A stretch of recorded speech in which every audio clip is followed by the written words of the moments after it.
Praise the lord. దేవునికి మహిమ కలుగును గాక. అందరూ బాగున్నారా? పరిశుద్ధ ఆత్మదేవుడు మరి నూతన దినాన్ని మన జీవితంలో ఆయన అనుగ్రహించి ఉన్నారు. ఈ నూతన దినంలో మిమ్మల్ని అందరినీ కూడా అనుదిన ధ్యానములకు ప్రేమతో ఆహ్వానిస్తూ ఉన్నాను. దేవుని బిడ్డలారా, ఉదయం లేవగానే ఈరోజు ప్రార్థన చేసుకున్నారా? వాక్యం చదువుకున్నారా? ప్రతిదినము కూడా ప్రభుతో సమయాన్ని గడపండి. దేవునితో సమయాన్ని గడిపినప్పుడు, ఆయనతో సహవాసం చేసినప్పుడు మనలను దీవించే దేవుడిగా ఆయన ఉంటాడు. దేవుని బిడ్డలారా, ఈరోజు ఒక ప్రత్యేకమైనటువంటి దినం. ఈరోజు ఆదివారం మాత్రమే కాదు కానీ ఫాదర్స్ డే. ఈరోజు ప్రత్యేకంగా ఈ ఫాదర్స్ డే దినాన్ని మనం జరుపుకుంటూ ఉన్నాం కనుక ఈరోజు ఫాదర్స్ అందరికీ కూడా, తండ్రులకు అందరికీ కూడా శుభాకాంక్షలు తెలియజేయచ్చు ఉన్నాను. దేవుడు ప్రతి ఒక్క తండ్రిని దీవించి ఆశీర్వదించును గాక. ఆమేన్.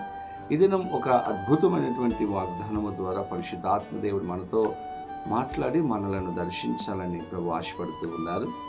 ఈరోజు మీరు కూడా ప్రార్థన పూర్వకముగా కనిపెట్టి ఎదురు చూస్తూ ఉన్నారని నమ్ముచు ఈరోజు ప్రార్థన చేసుకుని దేవుని వాగ్దానాన్ని పొందుకుందాం. తలలు వంచండి, ప్రార్థన.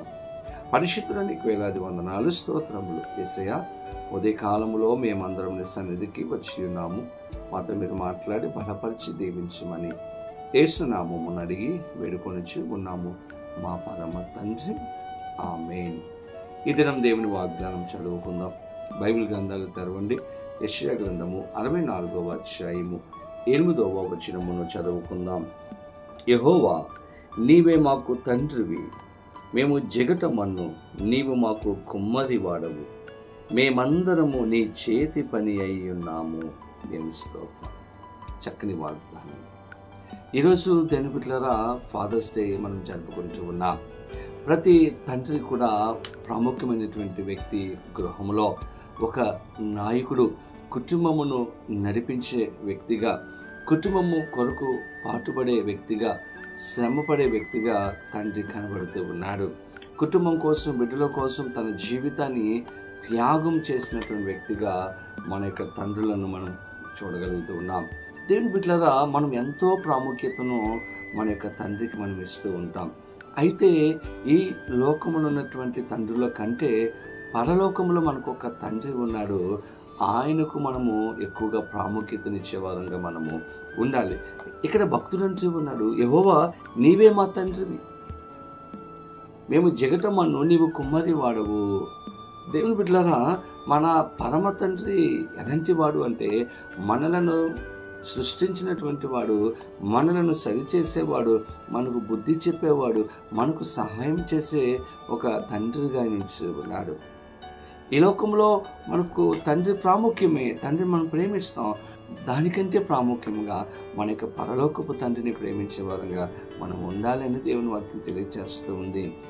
ఆయనే మన యొక్క పరమ తండ్రి. ఈయన ఎలాంటి వాడు అంటే బైబిల్ గ్రంథంలో మనం చూస్తే కొరింథీయులకు రాసినటువంటి 2వ పత్రిక 1వ అధ్యాయము 3వ వచనాన్ని మనం గమనిస్తే పౌలు భక్తుడు ఇక్కడ తెలియజేస్తూ ఉన్నాడు, కనికరము చూపు తండ్రి, సమస్తమైన ఆదరణను అనుగ్రహించు దేవుడు, మన ప్రభువు అయిన యేసుక్రీస్తు తండ్రియునైన దేవుడు స్తుతింపబడును గాక.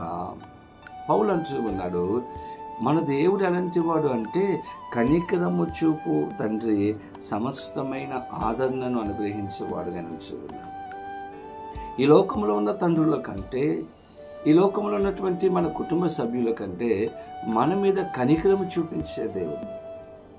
మనము ఎంతగా దేవుని బాధ పెట్టినప్పటికీ, దేవునికి మనం దూరంగా ఉన్నప్పటికీ, దేవుని మాట విననప్పటికీ మనలను ప్రేమించే దేవుడు మన మీద కనికరము చూపించి మనకు సహాయం చేసే గొప్ప దేవుడిగా నిలిచి ఉన్నాడు.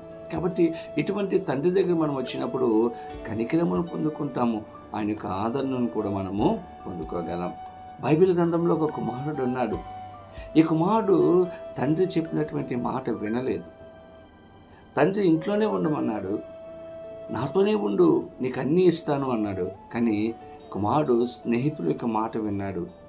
నా ఆస్తి నాకు ఇచ్చే, పంచిపెట్టు, నేను వెళ్ళిపోతాను, దూర ప్రాంతము, దూరదేశం వెళ్ళిపోతాను, నా స్నేహితులతో కలిసి నేను జీవిస్తానని వెళ్ళిపోయాడు. అతడే తప్పిపోయిన కుమారుడు. తండ్రి ఎంతగానో చెప్పాడు, తండ్రి మాట వినలేదు.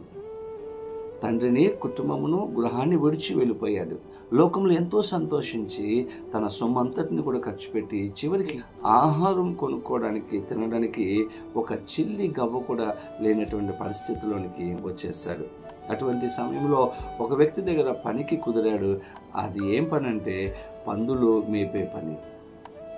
అక్కడికి వెళ్ళి దేవుని బిడ్డలారా, తినడానికి ఏమీ లేదు, చేతిలో డబ్బులు లేవు, పందులు తినే పొట్టు తినడానికి కూడా అతడు సిద్ధపడ్డాడు. చివరికి ఈ బాధలన్నీ గమనించాక అతనికి ఒక ఆలోచన వచ్చింది. ఎక్కడ ఉండడం కంటే నా తండ్రి దగ్గరికి వెళ్ళడం ఎంతో శ్రేష్టము అని అనుకున్నాడు. నా తండ్రి దగ్గర ఎంతోమంది పనివారు ఉన్నారు, వారిలో ఒకటిగా నేను అక్కడ ఉంటాను అని అనుకుని తండ్రి దగ్గరికి వెళుతూ ఉంటే దూరం నుంచి తండ్రి చూశాడు. కుమారుడు వస్తూ ఉన్నాడు. అయ్యో, దూర ప్రాంతం వెళ్ళిపోయాడు, నా మాట వినకుండా వెళ్ళిపోయాడు, ఇప్పుడు తిరిగి వస్తున్నాడు అని దేవుని బిడ్డలారా కోపపడకుండా అతనిని చేర్చుకున్నాడు. పరిగెత్తుకుంటూ వెళ్ళి అతని మీద పడి ముద్దు పెట్టుకుని అతనికి దేవుని బిడ్డలారా నూతనమైన వస్త్రాలు ఇచ్చాడు, ఉంగరాన్ని తొడిగించాడు, మంచి విందు అక్కడ చేశాడు. కుమారుడు తండ్రిని ఎంత బాధ పెట్టినా తండ్రి మాత్రం కుమారుని ప్రేమించాడు, ఆదరించాడు, చేర్చుకున్నాడు, హక్కును చేర్చుకున్నాడు.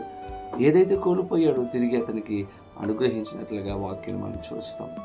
మన పరమ తండ్రి కూడా మనం ప్రేమించేవాడు, మనకు సహాయం చేసేవాడు, మనల్ని ఆదరించేవాడు, మన జీవితాలలో సమాధానం ఇచ్చే గొప్ప దేవుడు. కాబట్టి ఈ లోకంలో తండ్రి లేడని బాధపడకండి. మనకొక తండ్రి ఉన్నాడు, ఆయన పరమ తండ్రి. ఆయన కనికరము చూపించేవాడు, దయను అనుగ్రహించేవాడు, మన పట్ల తన యొక్క ప్రేమను వెల్లడిపరిచే గొప్ప దేవుడు మనకున్నాడు. కాబట్టి అటువంటి తండ్రిని కలిగి ఉండండి, అటువంటి దేవుని దగ్గరికి రండి. దేవుని బిడ్డలు ప్రతి ఒక్కరి జీవితంలో ఈరోజు ఒక అద్భుతమైన కార్యములతో ఈ తండ్రి మనల్ని తృప్తిపరచాలని ఆశపడుతూ ఉన్నారు. అటువంటి కృప పరిశుద్ధాత్మ దేవుడు ప్రతి ఒక్కరికి అనుగ్రహించి సహాయం చేయను గాక. ఆమేన్. ప్రార్థన. పరిశుద్ధాత్మదేవ మీకు వేలాది వందనాలు, స్తోత్రాలు. యేసయ్య, ఉదయకాల సమయంలో మేమందరం మీ సన్నిధికి వచ్చి ఉన్నాం.